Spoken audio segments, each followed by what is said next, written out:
we can say definitively that religions are all bullshit. Welcome to Brainstorm. We have the explicit tag for a reason. This is a base level argument to a higher level morality. I get paid to science? To science as much as one can science. What the hell was my point? Trigger warning.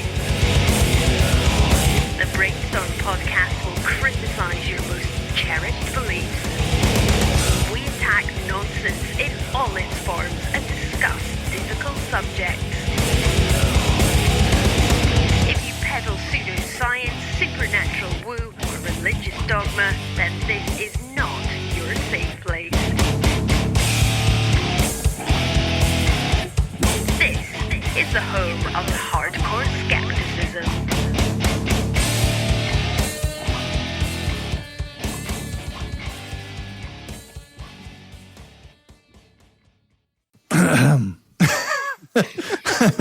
Hi, and welcome to the Brainstorm Podcast Skeptic Studio, where we do interviews, major topics, and news related to skepticism and atheism. I'm Corey, and my panel tonight are Angela. Hello. Leo. Hey there. Renee. Hello. Lisa. Hi. And Destin. Hey. With the always amazing Dave doing sound. I'm going to be amazing tonight. We're here in Roman Empire Studios in Regina, Saskatchewan, and today is July 21st, 2017. Our guest tonight is Gleb Tsipursky. Did I say that right? Yes, perfect. The second time around, you got it right. Good. Founder of the Pro-Truth Movement and president of Intentional Insights, a nonprofit organization geared towards turning research from behavioral science into effective strategies we can use every day. Thanks for joining us, Gleb. Sure. Thanks for having me on. So I guess a good place to start would be, what is, say, Intentional Insights? What is that? So it's a nonprofit organization, educational nonprofit organization, a 501c3 based in the United States. A 501c3, for technicality purposes, means that any donations you make to it are tax deductible. We welcome all donations. So it's an organization that's designed to promote research in behavioral science for a broad audience. We work with a number of secular organizations, skeptic organizations, like the Secular Student Alliance, the American Humanist Association, Center for Inquiry, American Atheists, and so on, to promote these ideas. We provide content that they can publish for their audience in their journals, their magazines, their podcasts, and so on. In general, our aspiration is to bring these ideas and behavioral science into the broader community, including the skeptic community, and more broadly as a whole, because really our society makes really bad decisions. Behavioral science can help us make much better decisions. And that's what we want people to do. Help them make better decisions, think more rationally, and avoid the stupidity that is omnipresent in our society. Yeah, that sounds like a good idea. So how does Intentional Insights try to do that? The main ways that we try to do that is through publishing articles and going on radio interviews, podcasts, and so on, to get these ideas out there. So I am in the history of behavioral science. We have plenty of other people who are scholars on the team who have the content on behavioral science. And there's a lot of research on how people can make good decisions and avoid stupid decisions, how they can think rationally, what impedes us from thinking rationally, how we can have healthy conversations with others and not just flame wars where we shout at each other. Not that, any atheists ever did that ever. Yeah. No, nobody does that. We just did that at dinner. Yeah, that's right. At supper. There you go. Oh, for fuck's sake. There you go. So how do you actually have conversations where people change their minds as opposed to just, get more backed up into their own positions? And these are a lot of topics that we talk about. So we publish them in skeptic-oriented venues like, let's say, Patheos, let's say The Humanist, and things like Skeptical Inquirer, Free Inquiry, American Atheist Magazine, a lot of podcasts. We bring them out. We publish them on our own website, which is intentionalinsights.org. Again, that's intentionalinsights.org for people who want to check it out. We have videos and audio and so on. And we go to mainstream venues. So we publish in things like Time, Scientific American, Psychology Today, Huffington Post, lots of newspapers like, let's say, New York Daily News and so on. A lot of these venues, and appear on TV and radio shows. So to get these ideas out there. We're a science popularizing organization. So we popularize the science. That's cool. That is cool. So how do you get somebody to change their mind? I was thinking that too. Like, I think lots of evidence says that arguing and presenting evidence doesn't really work with most people. So how does one change another person's mind? We need to remember, first of all, that we are atypical.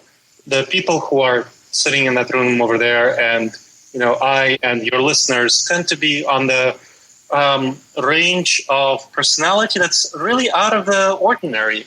We are oriented towards science. We're oriented towards skepticism. We're oriented toward analytical thinking. Most people aren't. And we tend to forget that when we talk to them. So for us, for people like us, arguments work. We are able to change our minds based on evidence. Most people aren't. Their arguments don't work. So what you need to do with them is you first go to emotions. They are more emotional thinkers. So what you need to do first is validate their emotions as real, valid, important. Then you need to establish shared goals. Put yourself on their side. Make yourself part of their tribe. Figure out what makes them tick and frame yourself as helping achieve their goals. And then only then should you use reason and logic to go to a shared conclusion. And I can give you an example of doing that. So, for example, I went on a radio show with Scott Sloan. And Scott Sloan is a well-known conservative Christian radio commentator. He debated, for example, Aaron Ra about the Kentucky Ark exhibit. So he's well-known in the secular community for that. Aaron Ra called him, conservative Christian, which he is. And so I went on Scott Sloan's radio show to talk about terrorism and Muslims after a recent terrorist attack at Ohio State University, where I teach. So that's kind of why I went on his show. So as you can imagine, Scott Sloan wasn't too thrilled about Muslims, and that was, not a thing. So I talked to him and I said, hey, Scott, I totally understand, it's very natural to feel fear and anger toward Muslims. Completely natural, totally understandable how you would feel that way. But let's see where it would get you. We have a shared goal of safety and security. He's a conservative, that's his goal, safety and security. I might have more aspirations as someone more liberal of civil rights and equality, but I know he cares about safety and security, so I went there. Shared goals. And I said, well, how can we have safety and security in this context? We know that Muslims, and the attack was in 2016, so we had numbers for 2015. We know that for 2015, Muslims in the United States were implicated in about there were 6 Muslims implicated in terrorist attacks out of about 1.8 million Muslims. So it's a 1 out of 300,000 rate of finding a terrorist if you're a Muslim. Right. Not very high. That's like, picking out a terrorist from several football stadiums so not very high rate. That's one. Second, we know the FBI here in the United States really praises Muslims for cooperating with us and finding terrorists. How likely are they going to be to help us if Donald Trump has his way and there's high repression of Muslims and policing of their communities? Not very likely. Yeah. Finally, ISIS and other terrorist organizations are already using Donald Trump's rhetoric to recruit Muslims in the United States. There's videotapes of them using that rhetoric. So if we persecute Muslims even more, they'll be even more likely to commit terrorism. So for one, safety and security, Scott, I told him, we really need to be nice and inclusive and respectful toward Muslims, even if we feel fear and anger toward them. And Scott updated. He said, yes, kind of that makes sense. Even though, I have these negative feelings toward them, we should behave in an inclusive way toward them if we value our safety and security. It's interesting. I wonder, though, is it one thing for a person like that to say in the moment, yes, that makes sense, that's a rational way to look at it, and I agree. But did he, in the future, change his behavior? Did he promote things in a different way after the fact? Yeah, I remember being on a future interview with him. I remember being on a subsequent interview with him where he specifically brought up the fact that, Muslims are statistically very unlikely to be terrorists. So he retained at least that piece of information, and he brought it up in the future interview with me. So whether he changed much, he at least retained some of that, eh? Right. I can't, speak to other things, but that's one specific example I can speak. I listened to another podcast, and there was a really good back and forth between the two people. But at the end of it, they kind of agreed, like the guest agreed with the host. But then in future on Twitter and on Facebook and whatnot, the behavior was exactly the same as the entire time. So I often wonder, like, is it easier to get somebody to agree to your face than it is to get them to really get a hold of what you're saying? It definitely is. And it really helps to frame it not like I am beating you down in a debate and therefore you must submit to me. Right. But more like, hey, I'm going to validate your emotions. Your emotions are valid. And how do we establish shared equal goals that we can both pursue together? And now let's figure out the right tactics, because your tactics are wrong.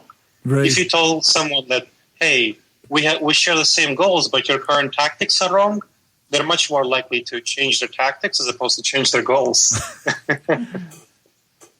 feel like this whole conversation is kind of like a bit like robotic overlordy, right? Like, do you know what I mean? We're like, these humans have these emotions. Petty humans and their emotions. emotions. I do not know why. We will validate them. Like, you know, like, they will submit. Like, I don't know. Hey, we as skeptics, we as secular people, those things are less important to us. We're more analytical thinkers, but we have to remember that, like, yes, we are more robotic and we are accused of being more robotic. But hey, we need to figure out how the other side thinks, because there are 10 of them for every one of us. So I will admit that I'm an emotional retard. Like my therapist was like, "How did you feel when such a thing happened?" And I'm like, I don't know what. No, I was like, it took me like a while, and I was like, good. She's like, good is not a feeling, and I'm like, oh fuck, I suck at this shit. Like, what is this feelings you speak of? Would you say that there's so you have your emotional thinkers, but at the same time there are people that are emotionally attached to their arguments, which is different. Would you say you run into that a little more often as I would a base thing? So there's a difference between arguments and goals, and what it's important to remember, something that it's very easy to forget in the heat of the debates, is that we share so much more with other people than we are different from. I mean, with other secular people, let's say we share 99% of things. But let's say with someone who is a mainstream religious person, we'll probably share about 95% of things. Right. And I mean things like caring for our families, wanting safety and security, wanting, people to be overall happy and so on, and, wanting to have a normal job. These are everyday things that we care about, and we share these things. So what we always need to do when we find a contention is to step back and see what we do share and focus on those things.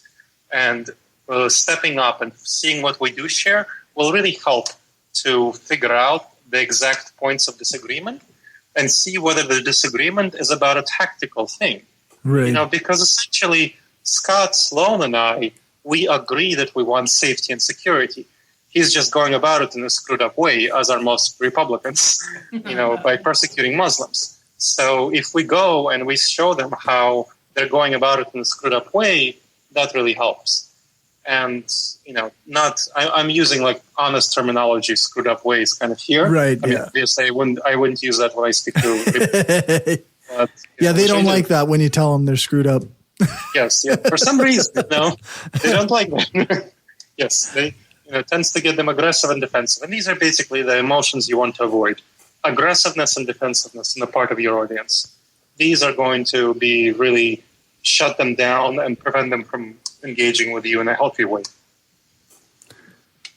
Yeah, it's interesting. I can sort of relate this to some of the discussions I've had in recent months.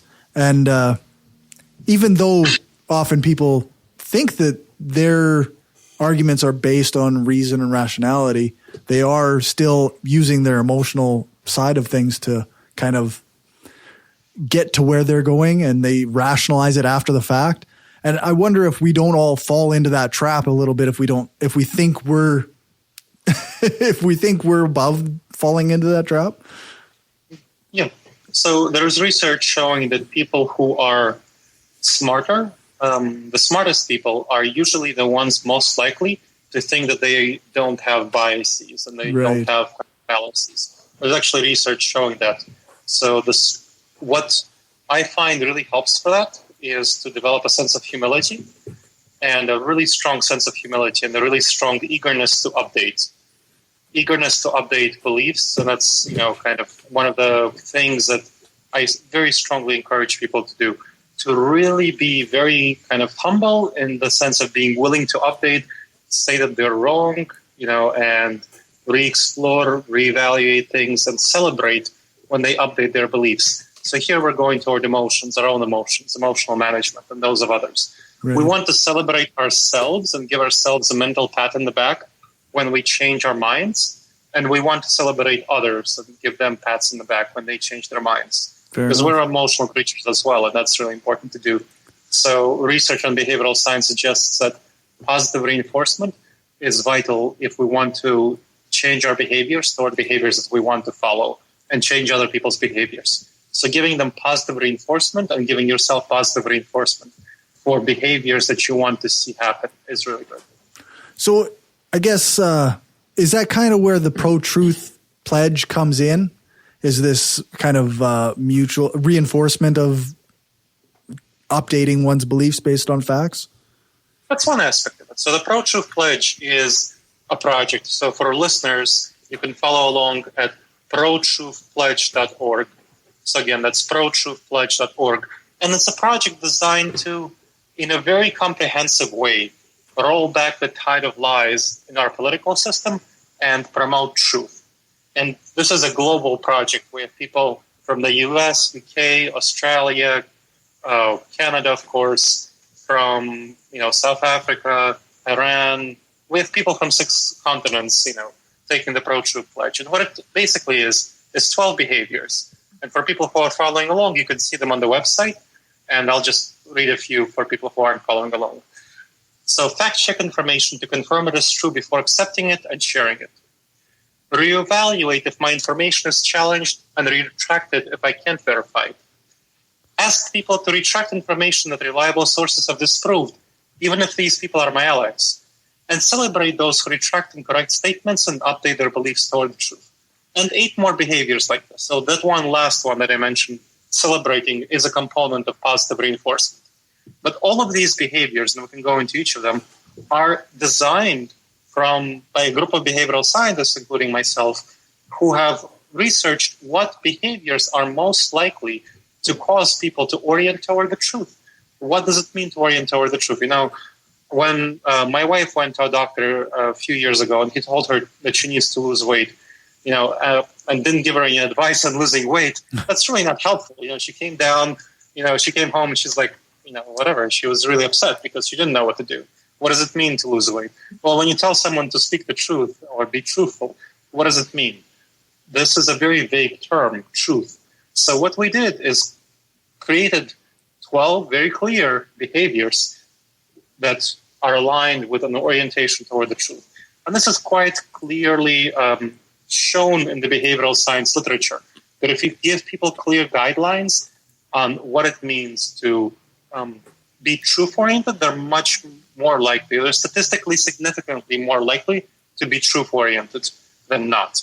If you don't give people clear guidelines and you just tell them orient toward the truth. So this is just one aspect of the pledge that's oriented toward behavioral science.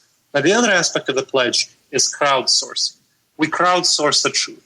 And so we get people, ordinary people, like the listeners of this podcast, they go to protruthpledge.org and sign up. They click the orange button that says, take the pro-truth pledge. They sign up. And that begins a whole cycle that induces public figures, prominent public figures, to sign up to the pledge. And I can talk about that.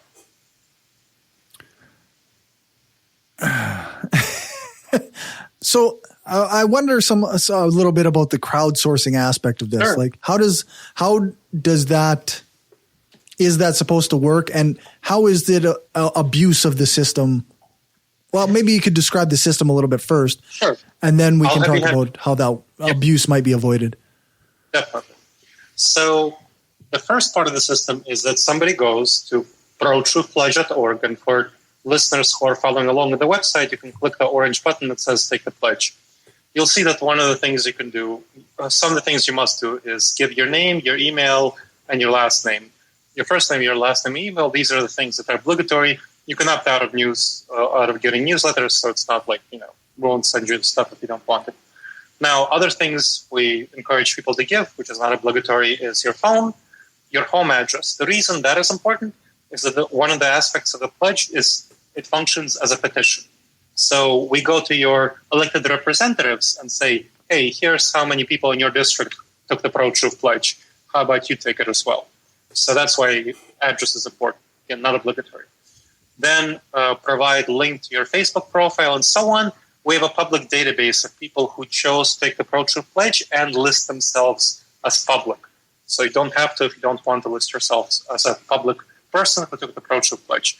Then you could say that you are willing to help with the pro-truth pledge and choose the kind of updates you get. Now, so here is where we get into the public figures aspect of it. Public figures, we're taking research from what worked for the environmental movement in the successes it had in fighting pollution of the environment. Now, pollution of truth in politics is very similar to pollution of the environment. There are lots and lots of people who are who are motivated to a small degree to do something about it, and there are relatively few people, very small portion of people who are very, very motivated to pollute truth in politics or pollute the environment, the big polluters, we can call them. So in order to coordinate these people who want to fight this, together the mass of people who care about the environment or who care about truth in politics far outweighs the polluters and far outweighs the liars. But you need to coordinate these people. You need to get them together. And the pro-truth pledge is a coordination mechanism. It gets them together and gets them united. So the people who are truth tellers, they can sign, the public figures, they can sign the pro-truth pledge, and their information then gets sent out to all the people who signed up for the infrequent email updates. So that's why it's important to have as many people sign up for the email updates. It provides an inducement to public figures to be sent out. So, for example, if you have a talk show host or a podcast show host or a politician or a journalist who signs up to the pro-truth pledge, they know that their information will be sent out to hundreds and thousands and eventually dozens and hundreds of thousands of people. They want that. They want to be known. They want more followers. They want more support. So that's the carrot. Another aspect of the carrot is that they get to list the pro-truth pledge badge on their website as people who took the pro-truth pledge, and so that's like a Better Business Bureau listing. So it's an opt-in system, and people can choose to list themselves in that way. And they're listed on the pro-truth pledge website as public figures who took the pro-truth pledge. That's one aspect of it. Now, on the other aspect of it, we hold them accountable. A proportion of all people who sign up have the opportunity to help with the pro-truth pledge, and they can just click saying that they want to help with the pro-truth pledge. Of the people who say that they want to help with it, one of the things that they do is they follow and evaluate public figures to make sure that they stick to the pro-truth pledge. So that's one of the things that they do. And the public figures get a benefit out of that because it's known that they are held publicly accountable. Someone is following them. Someone is providing external validation of their words as true and accurate, as abiding by the pro-truth pledge. So that's great because then they have that external validation. Again, in similarity to a Better Business Bureau validation for a business, that means that somebody is evaluating the business and making sure the business has reasonable business practices. Otherwise, they get kicked out of the Better Business Bureau. Similar way, public figures who don't abide by the pro-truth pledge would get penalized for not abiding by the pro-truth pledge. Okay, that sounds sounds all right. I just wonder how is the accountability set up so that someone who has ill will, for example, doesn't abuse it or can't just cause some damage to somebody's reputation through this? Yeah, so that's for people who are following along on the website, the relevant FAQ is FAQ 3. How are pledge takers held accountable? So for public figures, we're not talking about private citizens. Private citizens, they just, let's say, tweet about taking the pledge, and then their own community holds them accountable. they can also join the Pro-Truth Pledge community online and in person. We have them set up in a number of locations in the US and online, of course, and intending to expand into Canada, the UK, and Australia in the near future. So, for public figures who are held accountable, we have a number of levels. And this is a model we're borrowing from Wikipedia, which has worked really well. Anyone in Wikipedia can go in the back and try to edit an article. So, in the same way, anyone who takes the Pro-Truth Pledge can choose to become volunteer and follow and evaluate a public figure. Right. However, Wikipedia also has editorial access. So people who are longtime members of the community, who are vetted and trusted, are given editorial access. And what that means is that they can lock an article for editing and prevent it from being edited by others. And so we have a second level of committees. So anyone who finds that a public figure, let's say let's say congressional representative, going to congressional representative. Let's say that public figure makes a statement that somebody who is a pro-truth pledge advocate thinks is misinformation. We have clear definitions of misinformation, which we can talk about.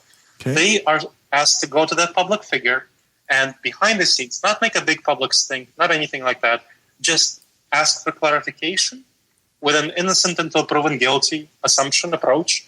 Maybe they misheard, maybe they misunderstood. And if it doesn't get resolved at that level, then they go to a mediating committee. The mediating committee is like the Wikipedia editors. It's trusted members of the Pro-Truth Pledge community who've been in it for a while and can be trusted to evaluate things accurately. And then they evaluate the situation. They approach the public figure. They ask for clarification and so on. And there's a thorough evaluation process which is described in the FAQ. And if at that point the public figure, at the end of a number of requests where it's very clear that the public figure violated the Pro-Truth Pledge, one of the three things that violates it, then that's when we go public. We send if it's a congressional candidate, we send a press release to all the media outlets in that candidate's district about the person being in contempt of the Pro-Truth Pledge, because now we think that the person deliberately intended to lie. Didn't just make a statement by mistake. Anyone can make a mistake. I can make a mistake. Right. Not a big deal. We celebrate people who update their beliefs and retract incorrect statements. Right. Right. Great. Now we go to the media at that stage. We also send an action alert to all the people in that person's congressional district, which is why it's so important for everyone to sign up for action alerts, notifications in that way. And the action alert gives someone the clear evidence that somebody violated the Pro-Truth Pledge and then refuse to retract it, so they're in contempt of the Pro-Truth Pledge, and asks them to tweet the congressional candidate, email the person, call the person, meet with the person, protest the person's office, write letters to the editor, basically raise a big stink. And they're also listed as in contempt of the Pro-Truth Pledge on the Pro-Truth Pledge website. That's a pretty serious reputational hit.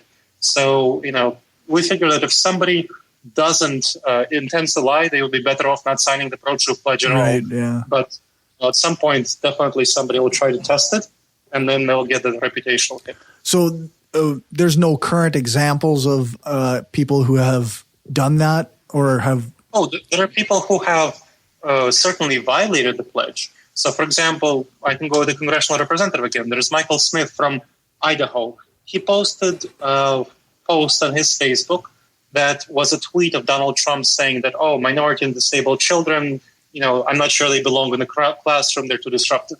So then it wasn't in Donald Trump's feed, and we talked to this guy about it, and he couldn't find it. And, so Donald Trump may have deleted the tweet, or it may have been photoshopped to look like Donald Trump's tweet. Right. Which is, or a parody account or something. Exactly. So he edited the statement to say, due to the Pro-Truth Pledge I've taken, I am no longer sure about the accuracy of this statement. And it had 18 shares on Facebook by the time he made it, so it's kind of like a significant thing. He's a congressional candidate. Right. So that's the ideal desired outcome we want, a person retracting the statement. It didn't go further than that. I anticipate in the large majority of cases it won't, because people are going to be afraid of the reputational hit of going to the media and, all the media sting, the reputational hit. So then the pledge is mostly an intellectual stopgap, basically, like a second chance for them to come to terms with something that they've posted and then realize that it's actually wrong. It's getting called out by a community as opposed to just one person on their Facebook page. Mm-hmm. It's a statement that they care about the truth, that they're committed to the truth, and they are fine being evaluated by others for whether they are stating the truth. Like I said, like a Better Business Bureau, that you want to practice. You not only simply practice good business practices. Now, someone who didn't take the pro-truth pledge, it doesn't mean that they're a liar. It doesn't mean that they deceive. It just means that we don't know. We have no idea. Now, if someone is similarly a business that isn't part of the Better Business Bureau, it may be the best business in the world. You just don't know because no one is giving that external stamp of validation. It means that if someone takes the pro-truth pledge and puts the badge on their website, that means that that person wants to be known as committed to the truth and committed to being externally validated and evaluated and monitored and assured that they are oriented toward the truth. So that is what it means. And part of that means if a person makes a mistake, the person will be called out by the pro-truth pledge, and then the person will retract the statement, and that's great. That's what we want. We want people to update their beliefs, and we're happy when they do so. Not to get too bogged into the bureaucratics of it, but you mentioned the second level of trusted committee or trusted members. Is that list of members going to be transparent in some way, or is there it's going to be. So we are state organized. So it's going to be organized or region organized. Once we expand into Canada, it will be regions, it won't be states. But it's going to be called together by the organizer of the state or the region for each region. So that person will, in the end, be responsible for the outcome of the committee process. And I mean, it will be transparent. People will know who's in the committee. It's not like a hidden committee. So while the deliberations of the committee will not be necessarily known, the people on the committee will be known, and they will make a clear report of their findings available as part of a news release. So if somebody was looking into it, then they could find the information that kind of, these are the people who talked about my case, and this is how it was deliberated. Type absolutely. Of thing. The person who is the public figure who is being evaluated would be approached by members of the committee multiple times to be given the opportunity to explain, clarify things, retract, whatever we want to get as much accomplished behind the scenes as possible. Right. We want as little reputational damage to a person who takes the pro-truth pledge as possible, because otherwise you're not going to get politicians to sign on. Yeah, for sure. We want politicians to sign on. I mean, that's like a big target, as well as journalists, of course. But there's, podcast hosts and so on. But politicians are really the people we would love to sign on. So we have a number of signed on already. Sorry, so let's say you have somebody in your region, and a group of you notice that he has posted something false, or that you consider false, but he considers it true, and you guys do go back and forth for, let's say, days or a week or weeks, and you both steadfastly disagree on what's true. So what happens at that point if you can't reach a consensus on truth? If the committee makes a decision, so it's the vote of the committee that makes a decision on whether the statement is true. I mean, the public figure making the statement obviously has a personal stake in not having the statement be false. So we're not just giving it would be like saying, well, let's say a business is going back and forth with the Better Business Bureau about whether it's a bad business practice or not. Yeah, I'm going to trust the Better Business Bureau, not the business, because the Better Business Bureau doesn't have a stake in the game, doesn't have a reason to call out this business if it's not worthwhile. Now, we specifically lay out 3 clear things that are going to be violations of the pro-truth pledge. One is, and if someone is interested in this, there's a blog called "What is Misinformation?" on the pro-truth pledge website, and that defines it in very clear details. What is misinformation? So it's anything that are 3 things, and the first of these 3 things is obvious lies. I'm not a Japanese woman currently living in Havana, that's not a thing that describes me. That would be an obvious lie. We can all recognize that. So similarly, Hillary Clinton didn't land under sniper fire in Bosnia. That was an obvious lie. Americans didn't get to keep their healthcare plan in 2013. Right. Iraq didn't have a massive weapons of mass destruction program with huge stockpiles. That's an obvious lie. Examples of obvious lies. Now, the second thing is something that goes against credible, worthwhile fact-checking organizations. In order to avoid being accused of bias in finding and deciding on fact-checking organizations, we decided to just go with the same ones that Facebook uses for its news fact-checking program, fake news fact-checking program. Facebook has a huge financial incentive in only working with the most credible and reputable ones. So we're just going with the Facebook on this one. We're not choosing our own. You mean left book? Yes, whichever side of the aisle you're on, right? Yes. And then finally, the scientific consensus. Science is the best method that we as human beings have of determining the truth. So if there's a clear scientific consensus on something, we consider going against that by anyone who is not an expert scientist in that field to be a violation of the pro-truth pledge. So, for example, on the leftist side, there would be things like anti-vaxxers, people who think that vaccines cause autism. That goes against the clear scientific consensus. That would be considered a violation of the pro-truth pledge. Right. We had, for example, I had an interview with a radio interview where the radio show host was interested in taking the pro-truth pledge, but she turned out to be an anti-vaxxer, so she didn't. Then on the right side, things would be climate change deniers, people who say that humans didn't contribute in a major way to the change in climate on the Earth, which goes against scientific consensus. So these are the three things that we consider violations of the pro-truth pledge, and we're pretty comfortable that the committee that's called together can determine that, and we would stand behind the committee. Do you distinguish between lies and things that are not true, but people didn't know weren't true? Like, for example, let's say George W. Bush thought Iraq had weapons of mass destruction at the time. So to him, he wasn't lying. It turns out he was just mistaken. Do you distinguish in that? Sure. I mean, if someone is mistaken and provided clear evidence that, that's not the case, that's fine. If the person retracts his or her claims afterward. Right. It's about retracting the claims. So, for example, with the current president, Donald Trump, we had plenty of Republicans as well as Democrats call him out on his claims that Obama ordered Trump Tower wiretapped in the 2016 election. It's not the case. That did not happen. He's been called out on it a number of times, and he still keeps repeating and insisting on that. Right. So that is an example of a clear, blatant lie. Right.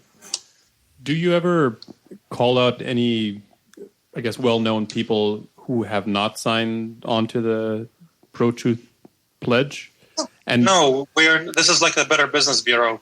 They wouldn't call out people who didn't sign up to the Better Business Bureau. In a similar way, we're not a fact-checking organization. We're not going to call out people who didn't sign up to the pro-truth pledge.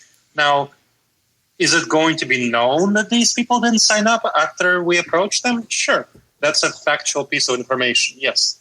And that's fine. We make one of the things we aim to do in order to decrease the likelihood of being accused of bias is when one candidate in a political race takes the pro-truth pledge, we make a particular effort to go to all other candidates in that race and talk to them about taking the pro-truth pledge. Because one of the things that a candidate who takes the pro-truth pledge and her opponents don't take the pro-truth pledge can do is attack her opponents for not taking the pro-truth pledge. We want to make sure that her opponents have a fair chance of taking the pro-truth pledge before being attacked for not taking the pro-truth pledge. Fair enough. I have a question. How do you non-patronizingly congratulate somebody for changing their mind about an issue? Good job. Good job. I'd say wonderful. I'm so glad that we're now on the same page. That's great. I really appreciate you taking the time, to do so. So with a very genuine, enthusiastic kind of appeal. Now, I know it's very tempting to be snarky and ironic. It's like, finally, jeez. Yeah. It's about time, you know. Hey, you missed the train 3 trains ago, but now you got this one. Congratulations. I do that at work every day. Every day? Every day. I've had some really intense conversations with my brother the last while, and he insists that autism is affected by diet. And I tried to I'm not always the most effective conversationalist, and he was adamant that it affected diet, but I don't know. I think that his reasoning was a little bit off. Like you said, his tactics were kind of flawed. Well, autism affects diet, but diet does not affect autism. Well, you know. I would know, yes. You would know. But he was convinced. He was adamant, and he remains obviously adamant because this is a week ago, that diet affects autism. I mean, it does in the fact that as long as you have a diet, you'll still have autism. Whereas if you stop having a diet, you will stop having autism. That's a fair point. Do you know why he has that belief? Jenny McCarthy. InfoWars. No, I hope not. If my Jenny brother Wars. Jenny Wars, he kind of lives in a really strange place. He's a skeptic to a degree, but he's a bit of an anti-vaxxer, and he also is adamant that autism is affected by diet. He's very convinced that the ketogenic diet is the next best thing, and he thinks that it's really effective for various conditions. I think he said epilepsy. I think, but I hear that. You can just tell your brother he's wrong and just carry on. it was funny because I made his voice break. In this case, I think he's probably has a strong narrative, personal narrative that the ketogenic diet is the best thing ever, and it might be important for him to believe these things in order for him to motivate himself to go on the ketogenic diet. I don't know. I can't, read his mind. But these are things that might be going on. You're a behavioral scientist, so you would have good perspective on that sort of thing. So I'm just kind of saying some things that might be going on in his mind. Yeah. Some people who try to motivate themselves to do certain things really invest their energy and effort into thinking thing X is the best thing ever. It's the solution to AIDS and cancer, and will bring about world peace. Yes. So let me just promote thing X. It's like when you have a hammer, everything's a nail, right? If you have a big enough hammer, it's true. Yeah, that's true. That's right. Yes. That's kind of one of these things. So he might not be in a good mental state to be disabused of that notion, if it's important for his identity to believe that the ketogenic diet is the best thing ever. He's an enigma wrapped in a mystery, wrapped in a vest. I think he's pretty stubborn. But his little sister disagreeing with him, I think that's the hardest thing for him. So you're a smart person. Thank you. So what made you decide to fight all the evil, lying politicians? Besides the fact that they're evil, lying politicians. Sure. Besides the obvious. Do you have a cape? Thanks. Just kidding. One of the things I was thinking about is that we tend to think of people as evil, lying politicians, but the thing that causes them to be evil and lying is that there's no mechanism, there's no incentives for them to not be evil and lying. Politicians aren't optimizing for honesty. They aren't optimizing for truthfulness. They are optimizing to win elections. Well, that's why they're lawyers.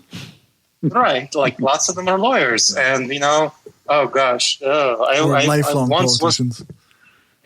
It's really hard to get lawyers to take the pro-truth pledge because they try to equalize it. Jeez. Yeah. I was talking to one of these.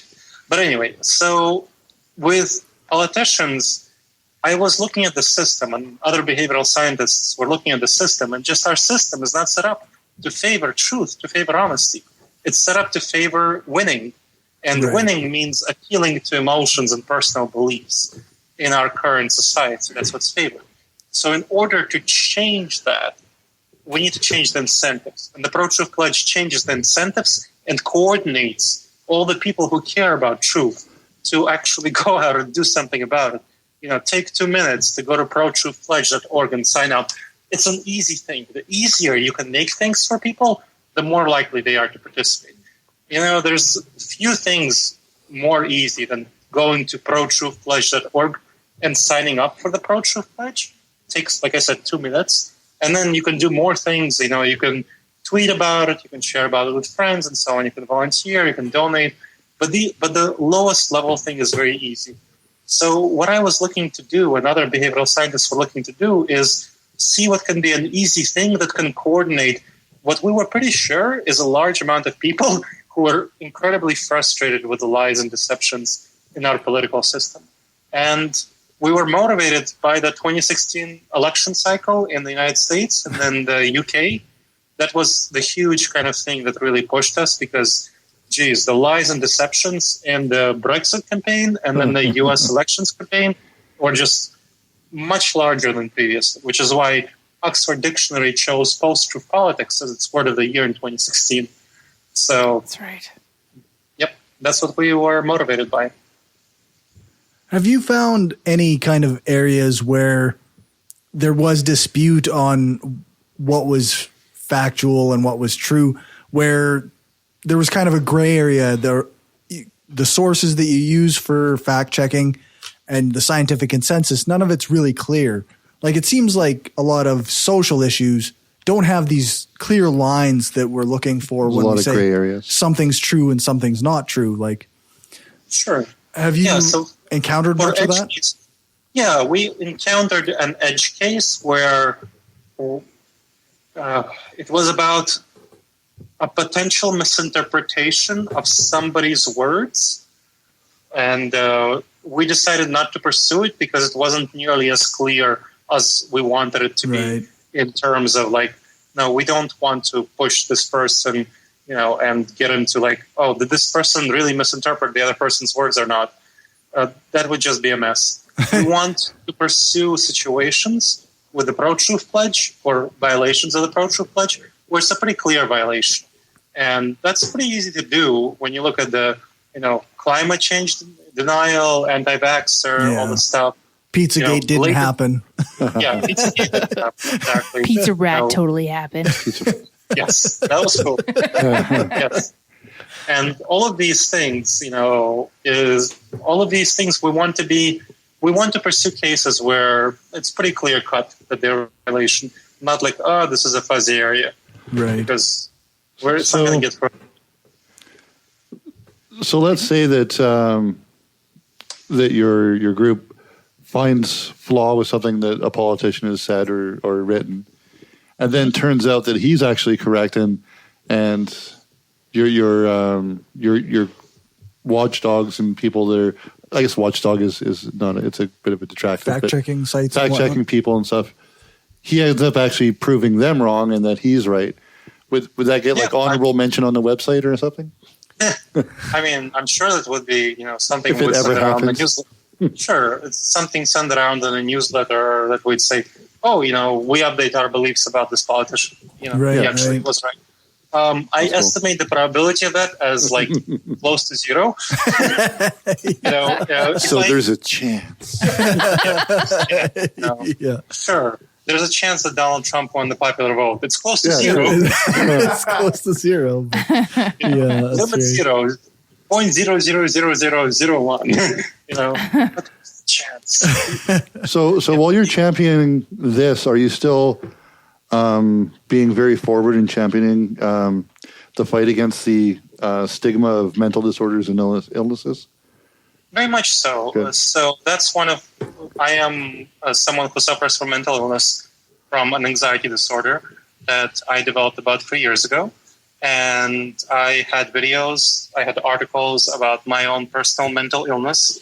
And I take Wellbutrin right now. I've actually recently switched from Zoloft because I was gaining too much weight in that. Well, Wellbutrin is giving me some dizzy spells, but at least it's not as bad as weight gain. So I am very much forward and open about my mental illness, and I take opportunities to talk about that when the topic comes up. I anticipate I'll be talking about that more in the near future because I'm having some problems with my employer at Ohio State with mental illness discrimination. So there might be more opportunities to talk about that openly. Well, and insurance is really brutal when it comes to mental illness. So, yes, and if Obamacare, that's definitely a major debate in the U.S. I don't know what the situation is in Canada. I think you guys have a better situation with health insurance of mental illness in Canada than we do in the United States, unfortunately. But yeah, that's not a good situation. In some ways, it's good in some ways. Yeah, it's still one of those things that's not as well understood as it should be, because it's like an invisible illness, right? Like, yeah, like here, if you're sick or you break your arm or you get a disease, you go see your doctor and you go to the hospital and it gets treated. With mental illness, it's not that cut and dry. Yeah, if they say you need to go see a psychologist or a psychiatrist, it's not covered unless you have private insurance. So it's very similar to the U.S. Well, certain places are covered, but other places aren't. And for certain things, it is. And, it's very convoluted and not quite as good as it should be. No. Yeah, I hear you.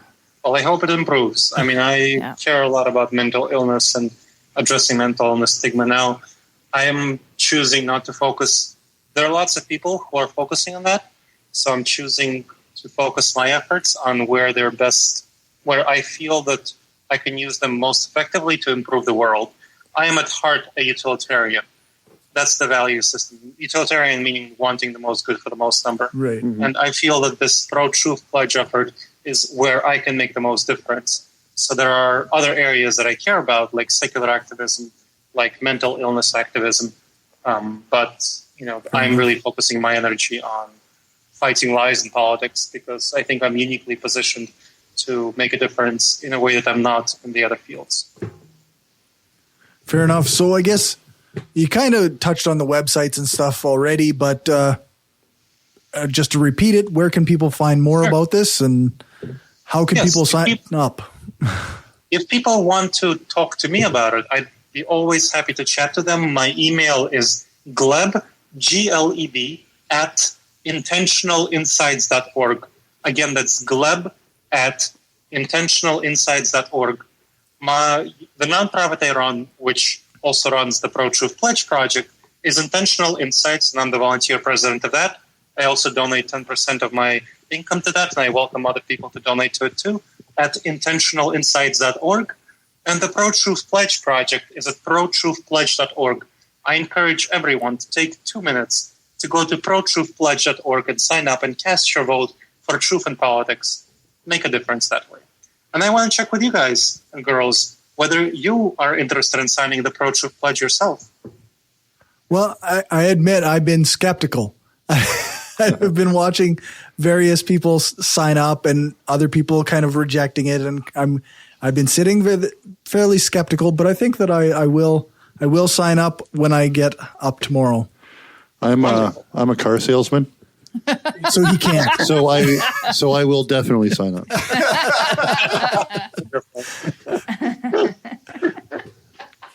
You'll have the committee at your door every day. Every day. Be posting. You'll be blacklisted before you know it. I'm not much of a public figure. Yeah, that's right. Come on. All right. Well, thanks very much for your time, Gleb. I guess if there's nothing else that we need to touch on before we let you go. I asked my question. Everybody's good? Yeah. All right. Thanks for your time. Thank you very much. This was great. Thank you so much. And I'm glad that you signed up. All right. Have a good one. Take care. Good night. You too. All right. Let's cut out. We'll go to a commercial for a short break. If you like what we're doing and want to help us keep the lights on, go become a patron at patreon.com/brainstorm podcast. You can hear the bonus half hour that we record every episode and get a shout out when you support the show. Become a patron for just $1 an episode at patreon.com/brainstorm podcast. Or you can support the show by ordering a t-shirt, mug, or other gear from our store at caffeepress.ca/brainstorm podcast gear. If you can't afford to become a patron or buy gear, then why not give us a rating or write a review on iTunes or Stitcher? Every rating makes it easier for people to find us. Thanks for your support.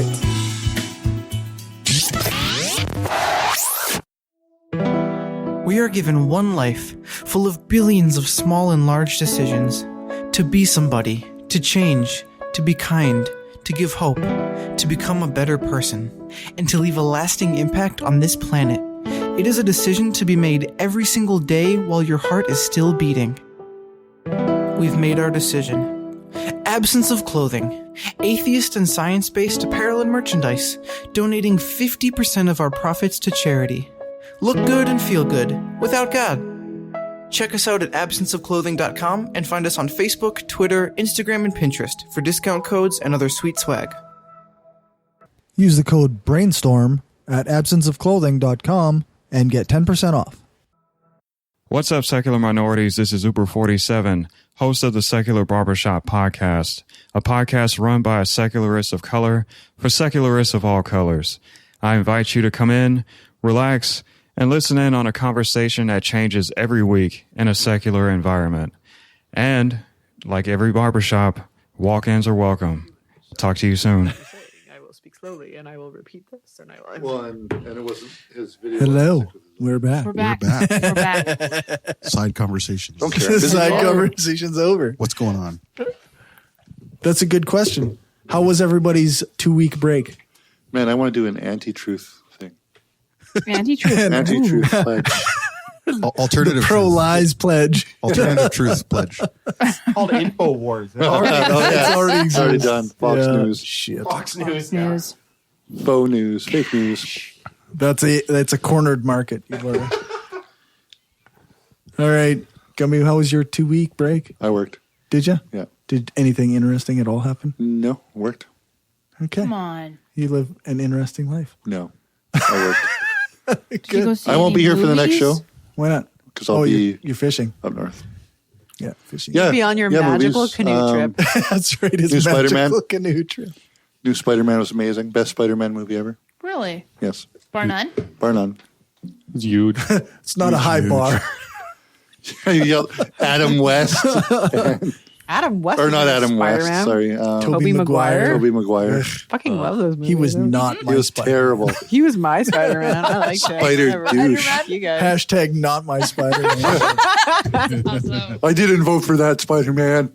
That's hilarious. Brilliant. Leo, what did you do the last couple weeks? Oh dear. I worked. Got a little tan. Nice. Nice. And then I listened to a podcast today saying how dangerous getting tans is. Ah, yes. By the You're going to die soon. stuff you should know. Like they explain how it worked. And I was Yeah. like, holy shit. I know it's not that bad, but not when you say it Extra that tasty, way. crispy. Yeah. Like the risk for melanoma or Well, what? just how the radiation affects you, like which type of radiation affects your fucks with your DNA, and which type makes you age and shit like that. But I was like, I know that this is not that big a deal. Like you can be out in the sun every once in a while, but just thinking like, oh, the sun is hitting me right now, my DNA is like slowly being fucked up. It's like, yeah, it's scary. I was actually out fishing, not last Sunday, the Sunday before on the boat, and I forgot to wear a hat. Yeah, on a motherfucking boat, and Yes. Was it a totally forgot canoe? sunscreen, and I was burning so bad that I got hungry. Oh, no. So I'm like, man, I could go for some KFC or Oh, some no, barbecue. that's No, you mean you had That's brain bad. damage. That's what you were talking about. Were you smoking a joint I on was the boat? cooking. My skin was cooking. Yeah. You were Made me smelling hungry. burnt flesh Yeah. and thinking It's KFC. starting to smell like bacon. Oh, that spice mix is really right. nice. That's a Weyburn It's Old impulse. Spice. Weyburn. Must cue it Weyburn was buffet. voted like the 5th best place to live by In Money the Sense universe. magazine. In the greater Weyburn area. Most people The people who rate that shit have never been no to Weyburn. fucking idea what they're talking about. There's a KFC buffet. How could you not love the I think a lot of those things, they put a map on the wall and then they throw darts like at it, being blindfolded, and then wherever the darts land, the numbered darts, like 1, 2, 3, 4, with a few 5. exceptions. You know, they put little asterisks like, if these darts accidentally land on Detroit, They cut out Detroit, and then if it lands there, it's like a black hole is actually that number. Yeah, Just put a bouncy substance right there. No, it just bounced right off. It's Mulligan. It might. You know what? That might be a hoax because of like Will Ferrell says he's gonna live in Saskatoon because he broke down and people came and helped him out. Maybe it's just a bullshit hoax website that says Weyburn is a great place to live. Well, I don't know. I read, after reading the article, it sounded like really the awesome. stats were like really skewed. Like it's like high median income. Well, of course it is because all the fucking goofballs live over in the rich area of town, and who gives a shit about the rest of us? They bring the average up. But why would you make fake news out of that? So because 99.9% of people reading it have no fucking idea what Weyburn is. Hey, what's Weyburn? Except that got shared by everyone. I was on my Facebook from my high school. It's a little skewed by you. It's a little skewed. Only people from Weyburn know where Weyburn is. Yeah, that's right. That's one of your examples of the social research thing being more gray because because the stats can show you that, but then all the details of the actual living standards are a little more murky. Exactly. Yeah, that's right. Exactly. How would they skew boredom? Like teen pregnancy. You'd have to you'd have to correlate it with teen pregnancy and drug use, or the combination of the two. The number of pregnant teens doing drugs and breaking into people's houses. I only knew 4 people like that. I was really bored, but I didn't get pregnant when I was a teenager. We used to drive down the alleys. You didn't. That's because you still had Jesus. If the right opportunity presented itself, I would have given that shit. If we had met Angela, but I wouldn't have got you be pregnant. slim in a tiny town. We used to drive down the alley, pick up garbage cans, and then throw them at fence posts. Because that's how boring Weyburn was. Or drive around and throw garbage bags of like garbage in the back of a truck that you're driving, and then throw them on balconies of apartments as you drove by. Yeah, that's right. Yeah. Now I feel bad for being bored as a teenager in Calgary. Like I had all the opportunity in the world. Oh man! I don't know. We'd skip school and go down to Chinatown, have pho, whatever. What? Yeah. So badass. That was not a thing that you could do in Weyburn. So did you have that for dinner? We had it for lunch, and then we had dinner in the evening. That's what we fucking did. Like normal fucking people who don't live in Saskatchewan. It's pronounced pho. I actually knew that because we would bring our Asian friend, and he would tell us it's pronounced pho, and then we'd go play DDR. You know what? It's fucking true, right? I'm gonna make a micromanager out of Lego and give it to Gumby. Sweet. I will put that in my office. I swear to God. Everyone in Weyburn calls it foul supper, not foul dinner. So, Yeah, that's right. foul suppers. It's KFC suffer buffet, You bitch. don't even know what a foul supper is, probably. Well, they might. Actually, let me double check that. Depends it might on be how you dinner spell buffet. foul. Yeah, that's true. Oh, To be sorry, just for the listeners who don't fucking know, here in Saskatchewan, everyone calls dinner supper. Did you know What? that Do the you know definition everyone of in supper Saskatchewan? is a meal in the evening? Okay, fine. I have no problem with supper. The problem is the lack of synonymity with dinner that I find very confusing. Anyways, That's a good I word. think dinner is. I made it up. We just can't compare No, I to the didn't. intellectual levels of Calgary. That's true. That's true. We're so fucking cult- Calgary. Yeah. Fuck The you cow. all. Fuck cow. you so bad. Greatest prime minister ever. Yes. Nenshi? I fucking love Nenshi. No, he's a mayor. I know, but he could be my prime minister. I wouldn't mind. He could be my prime minister. We love him. I'd vote for that. I'm not shit. sure if this is sexual or. Yeah, that's what I was about to say. What the fuck is wrong with KFC you? supper That's the buffet. way you said it. He could be my prime minister. I'm sorry. Yeah. As I was saying it, I was like, wait a minute. What are we talking No. about? No. I only have eyes for Angela. Speaking of Angela, how was your break? It was interesting. Like I was saying during the interview, I had some interesting conversations with my brother. It's funny because he's long been one of the people in my life that is very opinionated, and I think in some ways I've looked up to him a lot because he's, fuck you, I'll do what I want kind of. And anytime that I try to have a conversation with him up until pretty much last weekend, he's just like, fuck you, you don't know anything. Pretty much. Really? And so the times we've gotten into it, mostly it's on Twitter. There's back and forth. Oh, he's on Twitter. He's on Twitter. He is on Twitter. You and your brother fight on Twitter? Jesus. That's awesome. The only time we communicate. Wow. He hangs out with my husband more than I see my brother. But we had an anniversary dinner of celebrating my dad's not death because he had heart surgery last year. And so that's good. Woo, you're not dead. Yeah. Thanks for not being dead, Dad. Good work. Bring on the deep fried food. Oh, yeah. Cold on the cob. Yes. But my brother and I, he had a good... We were talking about the female genital mutilation thing, and we were talking about the autism thing, and we were talking about a lot of different things, and he got really irate when I denied the whole autism being affected by diet thing. And it was interesting, and he was very adamant about that, and I was not giving him any space whatsoever. Good for you. Wait, you're related to somebody? I don't even know if she can be on the podcast. If you have a blood relation who thinks that autism is affected by diet, I don't know. Yeah, Angela. I'm related to a couple anti-vaxxers. So I'm related to a lot of God believers too. Most skeptics are. I've actually ran the experiments where, I didn't feed Loki for 3 days. He didn't get any less autistic. So. Oh. But did you feed him fat only? Did you feed him only avocados? Yeah. And butter. You know what? Feeding your child only avocados would be the equivalent of starving him because he would not fucking eat these things. Mr. Noodles and Butter when he came to my place. Like, that was it. Just saying. It's just that kind of eater. Yes. This podcast is one of the only opportunities I have to have actual skeptical conversation. It's one of the few opportunities I have in my life because most of the time I talk to a 5-year-old. That's the person I talk to the most in my day. Kind of like talking to Gumby, right? Sometimes that's why I've become so good at it. So quickly.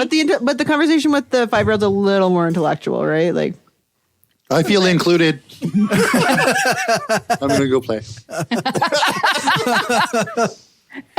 Need to poop. Have some more of those gummy bears. It's going to be no problem. Yeah, those will be the sugar-free ones there. Those ones that are bad? Okay. Yeah. Haribo. Yikes. How about you, Renee? What'd you do this break?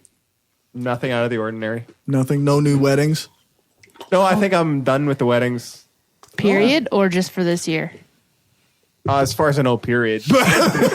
Definitely for the season. Your own? You're not getting... You should just marry yourself. Yeah. So you can go camping again. Yeah.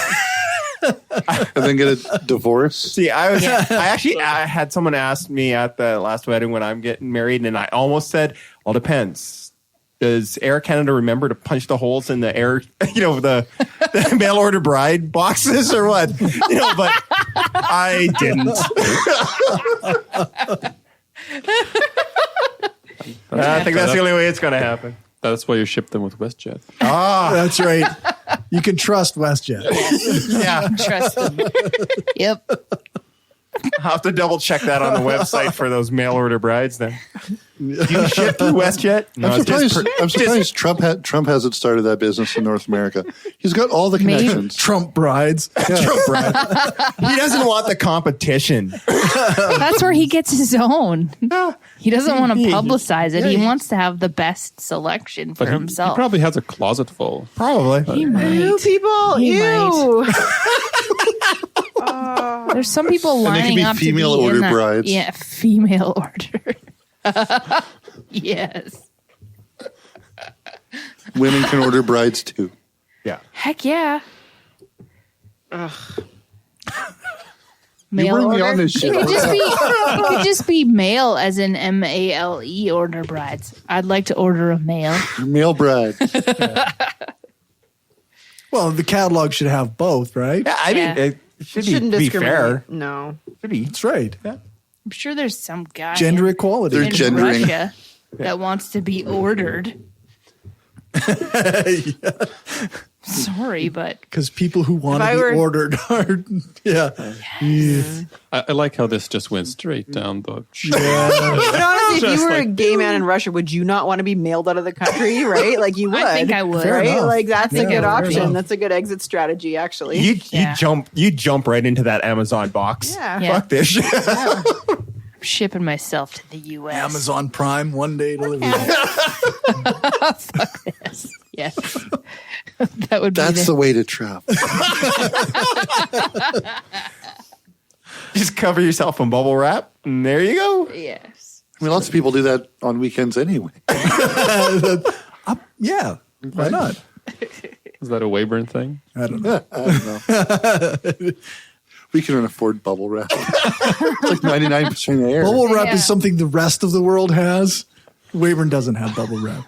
You have to be able to buy That's things it. that get wrapped in bubble They're wrap. demoted Yeah. to 6th place. Fuck that. 6th place. Yeah. Does Weyburn seriously not have bubble wrap? That's weird. I hope they do. Lisa, what did you do over the last? How's your knitting project coming along? Oh, well, as you can see, I made a lot of progress. And now it's like somewhat of a shirt. Because you were knitting on the beach. I How's did your it on the magical flying bird, metal bird thing? I did that. True. Good point. Magical canoe trip. Just Oh, it's, I it's a understood the reference. callback. I got the Helicopter. reference. I It's a got the reference. callback. I get it. Gumby's all mad because he was going on a fishing trip, but I thought he was going on a canoe trip, and I asked how his magical canoe trip was going to be, and he was like, "Fuck you," and I was like, "Jesus Christ," you know? Way to Potato, overreact. potato. Yeah. I don't know. Some people call it a magical canoe trip. That's okay. I asked if Miss Frizzle was going to go. Yeah. Is that the magic school bus? That's the Magic School Bus. And I teacher. She's absolutely did amazing. not get the joke. Yeah, Corey didn't get the. Oh, We're I basically never watched rehashing that dinner as a- here. You You're didn't old. watch I wasn't Magic School at Bus? dinner. I didn't go to dinner, so I didn't get the. You probably I didn't weren't get the allowed to preamble. watch Magic School Bus because I wasn't allowed to watch The Simpsons. It was like science. Yeah, but Magic School Bus is pretty tame, but except it does involve science. No, I had shitty channel selection. That's My why dad I was didn't want me never on. watching The Simpsons either. He just thought it was just stupid. He just hated it. He watches hockey. He watches a lot of things that I think are stupid. But he thought Simpsons was is just awesome. stupid. Doesn't he watch baseball? He watches curling Oh, and NASCAR. Oh, yeah. Oh, look, they turned left. How did you turn out the way you did, Corey? This is amazing. Like, I actually, don't know. Ultimate form of rebellion. yes. Fuck you, Dad. I'm going to be fucking skeptical and only believe evidence-based things. Your Dad's like, Fuck sports. fucking watch Hey, NASCAR. it was a long uphill battle for Corey to become It skeptical. was actually. Really Yeah. interesting. Tell us about the story, Corey. No, I don't know. Come on. It's not just Summarize, one story. summarize. Summarize that. We should have a podcast where we just ask you questions about your. We tried that once. Remember, it didn't work. You very were good. really hard to interview. You were like pulling But- teeth. Okay, we'll sum it up really quickly. He was young, did a lot of drugs. Weaned himself off a lot of drugs. Yep. And slowly became skeptical. We could actually talk about the bullshit we used to believe and have that as a thing. We could. I think we spend some did time that on We already. should Yeah. do that. That would be a good. I had a doula that'd be and I good. practiced hypnobirthing when I gave birth 5 years ago. But you liked it. And you liked it. There were parts of it I would change. The giving birth pain part. part. The pain, it didn't bug me, but I would have liked to have listened to better music instead of guided Wham. meditation. You are, I don't know, either way too tough or way too easygoing because that's the pain stuff would have killed me and the music would not have mattered. That's how I felt when I was like, damn it, I made a fucking sweet playlist and I want to fucking listen to it. I don't want to listen to guided meditation. Fuck this. Jesus. Angela, how can you say it didn't hurt that? I mean, it was like the most painful, horrible thing I've ever experienced. No, Some people it doesn't. training for a half marathon and quitting smoking probably each in their own realms were more difficult for me than giving birth. I don't want to sound judgmental, but I think you gave birth wrong. I was induced, and being induced is often more intense because it's fake. Now you guys are talking about giving birth, so let the man chime in. You. I hate you so much. I know. Since you ladies are talking about giving birth, Yeah. Man, What do you want to say? let the man chime in. Please, I don't know. I haven't opened it soon. Please do. No, we want to know. I stubbed my toe. He didn't have anything to actually say. No. I guess my mother's water broke, and I was born less than 2 minutes later, and there was zero pain. And I was her first child, first and only. See? And she was built like Lisa. Is different, right? So let's face facts. That just set You're the right, tone sound for the guy. rest of your life. It was like, Gumby, get the fuck out. My wife had a good experience with childbirth too. Did she? Is that right? Yeah. Fuck all of you. Fuck you, and fuck you. You can't see Dave, but I'm fucking pointing at you. Even the wrong intern came into my room and was looking at things, and I was like, sure, have a look. Check it out. I also didn't care about that due to the excruciating pain. My children's mom was in a lot you Your baby mama. She deserved it, though. She was in. Well, no.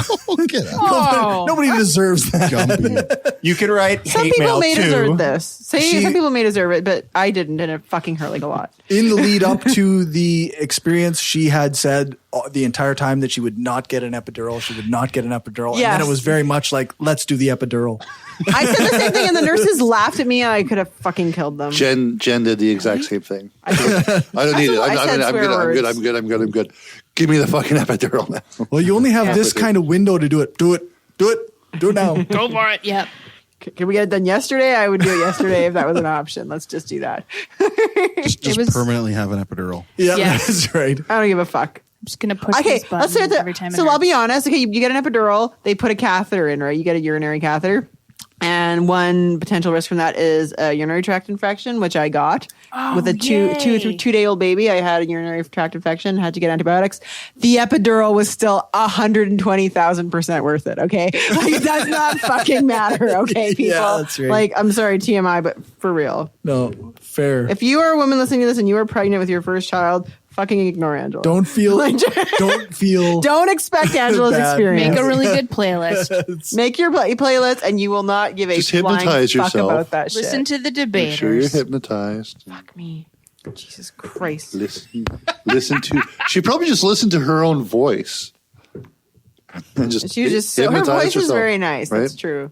That's what it was. Angela, if I ever have another baby, will you come to my delivery room and just talk to me? So I'll I be your have no doula. pain? Okay, thank you. I'll be your doula. I think this I'll is read a my book. new favorite part of the podcast is just bullshit. Yeah. Like, we don't have, Well, this is what When we're I good invite at. Angela to be my doula, that's your favorite Maybe part. it's a good thing we didn't sign on. I'll just read to you. Never mind. I'll just record.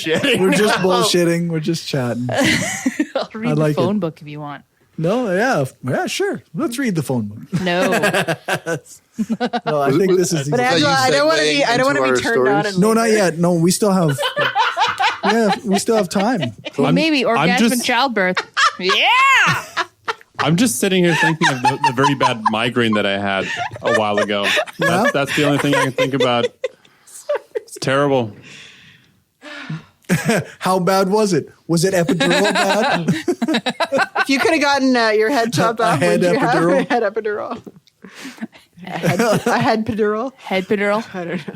Whatever that would be. Yeah. Cranial. That would be called death because you need your brain stem to send signals. Just smoke It's a a good bowl. thing. I did get a tube stuck up my nose, not like a. Is that right? Yeah, a little while ago. Had my throat checked. Oh. Nice. Yeah. Your throat's not up here. But they stick it in there and the camera goes down. Yeah. I'm just kidding. But It goes in through your Gumby doesn't know nasopharynx to your how. oropharynx down to your whatever is it called? I have a very sensitive gag reflex. Oh, not good for you. Not good, no. No. But the guy sprayed something into my nose that kind of numbed it a little bit. Oh. Nice. And then you didn't have that feeling anymore? So, Not as much now. do they Really? know why you had migraines now? That wasn't related to the migraine. Oh, it's a separate I thing. wouldn't think so. No, that was Your brain is not in your pharynx or your Well, oropharynx. but migraines have been caused by infections that they had trouble finding in the nasal Gross. cavity. Oh, sure, like a sinus infection. Yeah. Yeah, I used to get those all the I've time. had migraines. Like I had when I was young, I had very bad migraines. Now they're right? pretty much gone. I get them every once in a while, but Well, at least you only have a limited number of babies, really, normally. Unless you're Mormon, you really only have like 2 or like 3 Catholic, or don't believe. But even then, you won't have any babies. I was just going to say, I hope Or I you're don't have any bored in like labor. myself. yeah, you shouldn't. That would be a Don't be bored bad in medical. Bad medical. Yeah, prognosis, yeah. for sure. Yeah. I don't want to have any babies either. No, I wouldn't. I'm done. I've seen Junior. Close. Yeah. Junior. Yeah. Although I'm not going to go off of that as like scientifically accurate necessarily. Really? Yeah. I thought I'm just it was gonna. pretty good. I mean, maybe it was. I don't. I'm not really sure. Danny really. DeVito and Arnold Schwarzenegger are twins. No, that's a different movie. Junior, that was Twins, isn't it? creepy. Oh, okay, that was Right around the something. same time. Arnold Same Schwarzenegger era, getting same era. pregnant. Twins, That was sorry. honestly one of the most disturbing movies I have ever Oh, seen. for sure it is. Yeah. when Arnold for said, sure. "My nipples are hard," that or You never that want to was hear like, a man say that. I'm done. But I refused to watch that movie. I remember when To be honest, when that's it probably came not out, the only I'm just time like, he's nope. ever said I am not watching that. Oh, you have to give yourself Good a call. chance. I You need hate to try that shit I out. hate Arnold Schwarzenegger as it is, and I was like, when I saw the trailer of him with a baby belly, I'm just like, this is just one Why do step you hate too Arnold far. Schwarzenegger? Have you not seen Kindergarten Cop? Oh, No, so fucking good. It's not a baby. No, it's not a tumor. I have Sorry. basically Terrible just watched Schwarzenegger. Terminator, and then like here and there little. It's your other Oz. You know what you Maz. really need to watch? You know what the best Schwarzenegger actually is? True Lies. Running Man. Yeah, I was just Running thinking Man. that. That's- Running Man. Like there's a point where I think he cuts one of the bad guys in half, like lengthwise with a chainsaw, and then his like leading lady goes like, "Oh my god, where'd he go?" And he's like, "He had to split" or something. It's just like it's nonstop I think- shit like that. It's I think so good. Last It's Action so Hero is good. probably my favorite. Last Action Hero is good too. That's Running Man is that's the thing I epic, hate about though. the guy. Like that he has those stupid lines. Oh, the Like, Running they Man's always- full of them, but like, they it's always so make it funny. crazy. It's Stupid so as funny. shit. Created the trope So that funny. of the bad action one-liners. Yeah. Have you seen the latest Rock movie with Kevin Hart? No. I started to watch it today. That was what was it called? Central Intelligence. I did watch it, but I think that I was a little shit. He's got a few lines in there. Yeah, I will not lie. I watched that the other day and I enjoyed that immensely. It was completely unadulterated bullshit, but it didn't ask anything of me. There was no. Yeah, no, that's fair. I think It was that's like a something- one night stand. We both went our separate ways afterwards. I was like, all right, Nice. that was okay. That was You satisfying. just want to be able to It's- say it that you had a scratched one-night your stand itch. with The Rock in public, right? That's what it was. And Kevin Hart. And Kevin Hart. It was a threesome. Hey, Is anyone else jealous right now? Oh my god. be jealous. Probably a lot of people, actually. I'm trying to figure out the I was- logistics. I was just gonna say it's a small dude and a big dick, referring to Kevin Hart and The Rock, and I'm not referring to the genitalia. You think he's a dick? Yeah, His- Kevin Hart is a dick. Kevin Hart is a dick. Is he? The Rock is hilariously funny, I think. I just hate him because he was ever part of the WWE. Like, and I You hate- judgmental prick. I am. I am. Yeah. At least you Are you admit. anti-wrestling? I am anti WWE. Wow. Have you seen Glow on Netflix though? I watched the first half of the first episode, but I remember watching Glow as a kid. Like, Yeah, the it actual was- wrestling. The story behind it is less interesting to me than it was I don't at know. the time. I couldn't stop watching. What the that. fuck is Glow? It's The gorgeous ladies of wrestling. Cool. yes. Yeah. The girls like Allison Brie is the main character. Yeah, she was on Community, right? Yes. Yeah, she was really good on Community. But She worked her ass off to get in shape for that show. Like watching her Instagram workout videos and the number of pull-ups that she can do. Sorry. Mind you, she's tiny. yeah. But the fact that she can pull up her body weight that much. It's not as difficult when you only weigh 80 pounds. Yeah, I consider once to be impressive. If I can do it once, that's like goals for me. It's going to take a while. But But I should clarify why I hate wrestling. okay. I used to watch it when I was, like 8, 9, 10, 11, 12, maybe till when I was around like 14 or so. Up until then, I thought it was real wrestling. Oh, no. And What? Nobody told you? And then all of a sudden I found out and I was so pissed. So you're mad. So you're mad because of your ignorance. I am mad because of my gullibility. Because the lies. Yeah, the gullibility. The lies. Yeah. They fucking stomp as they punch, dude. Yeah, I don't really know what to tell you. Yeah, World Wrestling Entertainment. Yeah, I saw that. I was like, yeah, Well, but you've there's seen the still WWF, right? something That's real right. to it. But then I went to a live wrestling show, and I was like, yeah, this is horse shit. From then on. Yeah. Hey, but you know what? Stampede Wrestling. Jay wants to Dave's say- a big fan. Cactus Jack. I'm not a big WWE fan, but I'm a big local wrestling fan. Right. It's like a culture thing, right? It's like it's kind of like, it's been, I mean, this is, people might laugh at this, but it's like being compared to like ballet. Like it's like wrestling is performance art, right? It's not necessarily like sport, if that makes sense. For sure. They're totally acting and they're And they're playing stunts. a role. There's like and there's stunts a and physicality choreography. to it that is. Oh, you still have to be in ridiculously good shape. You got to be in good shape to do stuff, and you got to be like ballsy. Like you got to jump off crazy things into tables, into like it's. You're still taking risk, or you can still get hurt for sure. Yeah, you can get hurt big time. Yeah.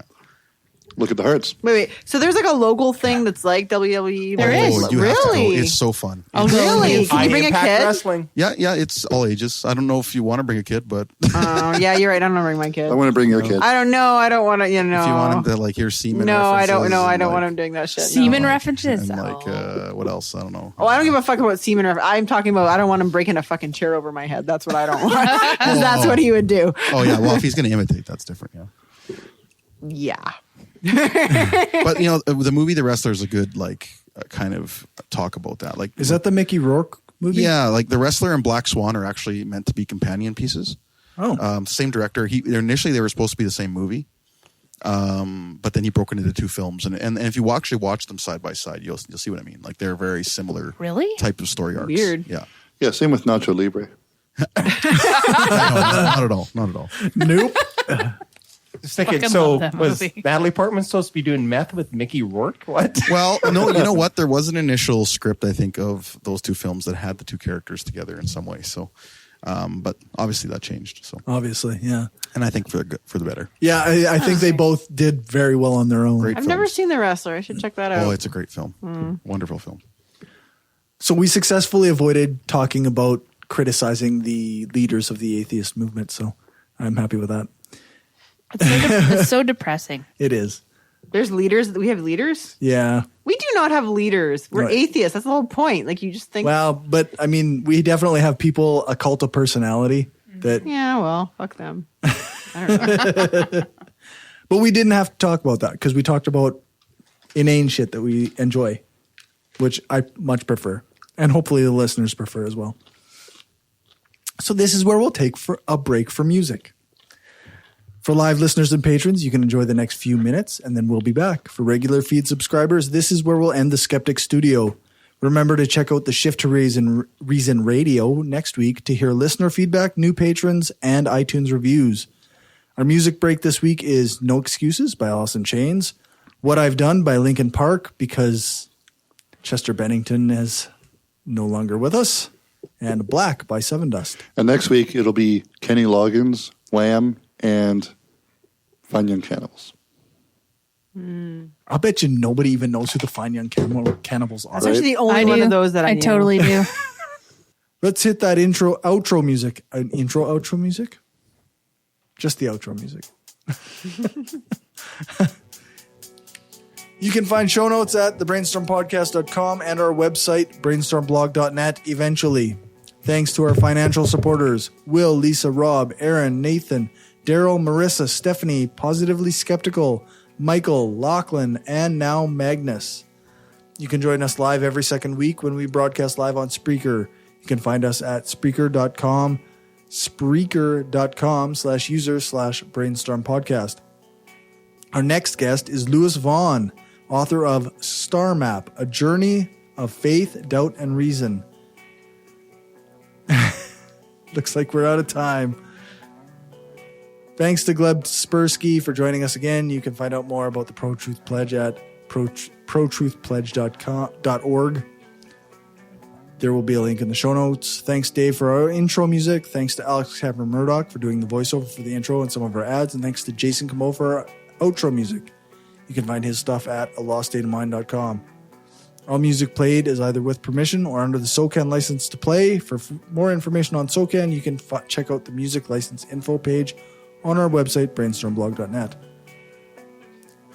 I think that's everything. Give us a rating, a thumbs up, or a fave on your podcatcher of choice. Join our Facebook group, like our page, follow us on Twitter, share the show, and spread the word. Thanks for listening, and remember, the truth matters.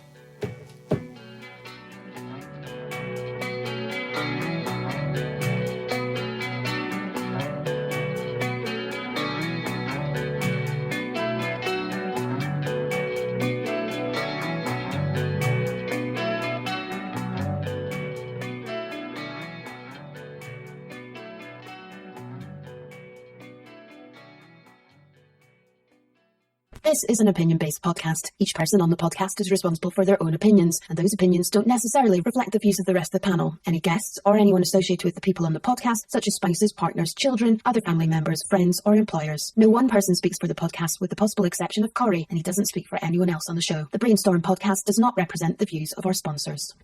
We just wanted to say thanks to everyone who listens to us, shares the show, gives us a rating on iTunes or Stitcher, or supports us through Patreon and Gumroad. We don't have a lot of interaction sometimes with our listeners, but what we have had proves that we attract some of the best people around. Smart, kind, and cool. An audience truly worthy of the titles hardcore and woo-free. Thanks for helping us make the world a smarter place.